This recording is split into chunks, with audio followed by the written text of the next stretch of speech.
काल जी घटना घडली त्याच्या खातीर हांवेन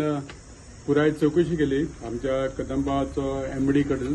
आणि त्याच प्रमाणे आमकां एक फॉरेस्टाचें एक लेटर येयलां तेजेर तेणी डिटेल बरयलां की कदंबाचे जे कांय स्टाफ जे तेंच्यांनी violation of section 27, 30, 31 and 32 of the Wildlife Act 1972 in offence of illegal entry into natural wildlife sanctuary, carrying of injuries, substances causing fire and possession of ammunition. तेंच्यांनी 16 जाण जे आसा तेंचे फॉरेस्टाचे लेटर येयल्ले कडेन की तेंच्यांनी थंय उजो घालपा जायना आनी तेंच्यांनी एंट्री करपा जायना अशें आहा तेजेर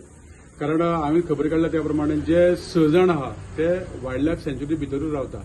आनी तेणी बाकीचे 10 जाण आसले तांकां घेवन तेंच्यांनी पिकनीक करपा तेंच्यांनी गेल्ले ते आनी पिकनीक करतना तेंच्यांनी मटन चिकन नुस्तें अशें फ्राय करपाक गेल्ले आनी थंय तेंच्यांनी तो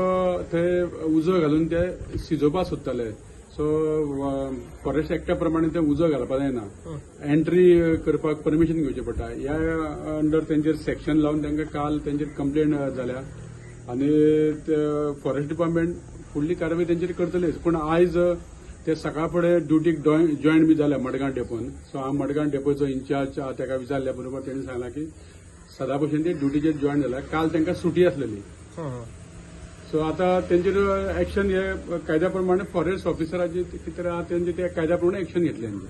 ओके आणि तुमच्या डिपार्टमेंटाकडे डिपार्टमेंट मार्फत हांवें आमच्या एमडीक डिस्कशन केलें ते म्हणपाले एमडी की ते ऑफ आसतना आपल्या ड्युटीचेर पिकनिकेक गेल्या सो तेंचेर जर थंय कितें तरी व्हायोलेशन केला जाल्यार एज पर द एक्ट ते फॉरेस्ट डिपार्टमेंट तेचेर एक्शन घेतलें